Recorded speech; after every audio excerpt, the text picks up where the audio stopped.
ہندوستان جان لے پاکستان کشمیر کو کبھی نہیں چھوڑے گا۔ فیلڈ مارشل عاصم منیر کا بھارت کو دو ٹوک پیغام، کہا کشمیر کا سودا ممکن نہیں، ہم کبھی بھی کشمیر کو نہیں بھول سکتے۔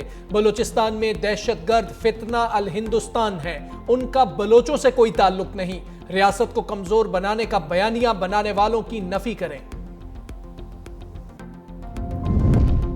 بھارت کی جارحیت بے نقاب کرنے کا مشن، وزیر اعظم شہباز شریف کا ترکیے اور آذربائیجان کے بعد تاجکستان میں پڑاؤ۔ دوشنبے میں تاجک صدر امام علی رحمان سے ملاقات۔ وزیر اعظم شہباز شریف نے کہا پاکستان خطے میں امن چاہتا ہے، اپنی علاقائی خود مختاری اور سالمیت کا ہر قیمت پر تحفظ کریں گے۔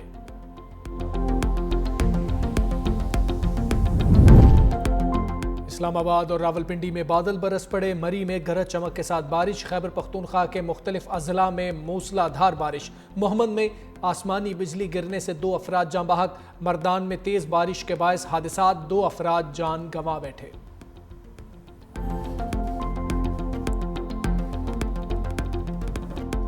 شٹ اپ مودی، امریکہ نے جارحیت اور اشتعال انگیزی پر اترے بھارت کو ایک بار پھر لگام ڈال دی۔ اشتعال انگیز بیان بازی بند کر کے علاقائی امن و استحکام برقرار رکھنے کا کہہ دیا۔ بھارت کے سیکرٹری خارجہ وکرم مسری کی امریکہ کے نائب وزیر خارجہ کرسٹوفر سے واشنگٹن میں ملاقات۔ ترجمان امریکی محکمہ خارجہ ٹیمی بروس کے مطابق بھارت پر واضح کیا کسی بھی قسم کی جارحیت سے گریز کرے۔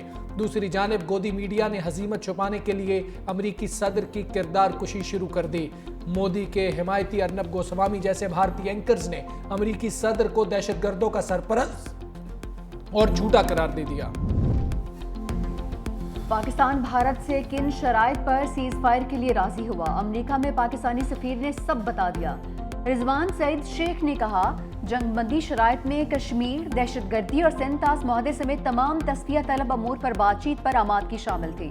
توقع ہے امریکہ اپنا کردار ادا کرتا رہے گا۔ بھارت کے جارحانہ بیانات سے جنگ بندی برقرار رہنے پر سوالات اٹھ رہے ہیں۔ کشمیر بارے اقوام متحدہ کی قراردادوں پر عمل کی راہ میں بھارت سب سے بڑی رکاوٹ ہے۔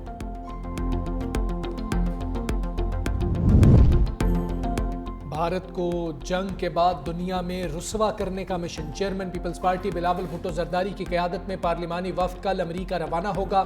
وفد 2 جون تک نیو یارک میں موجود ہوگا، 3 جون کو واشنگٹن میں ملاقات کرے گا۔ وفد عالمی فورمز پر پاکستان کا موقف بھرپور انداز میں پیش کرے گا۔ بھارتی جارحیت، مسئلہ کشمیر اور اقتصادی ترقی ایجنڈے میں شامل۔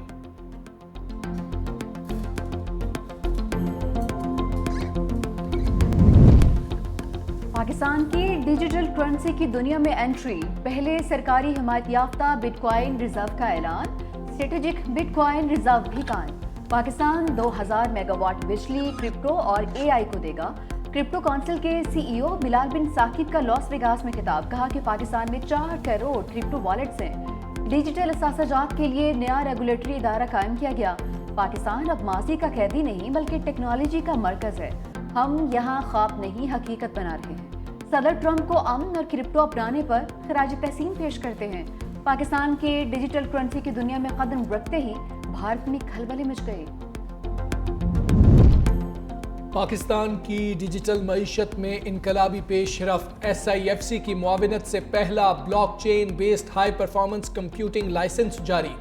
اسپیشل ٹیکنالوجی زونز اتھارٹی کی جانب سے ہگز کمپیوٹنگ لمیٹڈ کو لائسنس کا اجرا کیا گیا۔ منصوبے کے تحت سالانہ 15 سے 20 لاکھ ڈالرز تک زر مبادلہ کا حصول متوقع۔ ڈیٹا سینٹر 7 میگا واٹ بجلی سے کام کرے گا۔ منصوبہ بلاک چین، اے آئی، بگ ڈیٹا میں سرمایہ کاری کے شاندار مواقع فراہم کرے گا۔ الیکشن کمیشن کے غلط فیصلوں سے تذبذب کی صورتحال پیدا ہوئی۔ جج صاحبان نے کہا الیکشن کمیشن اپنی ذمہ داریاں نبھانے میں ناکام رہا۔ رہنما تحریک انصاف سلمان اکرم راجہ بولے یہ پی ٹی آئی کا نہیں، ملک کی جمہوریت کا مقدمہ ہے، امید ہے عدالت انصاف دے گی۔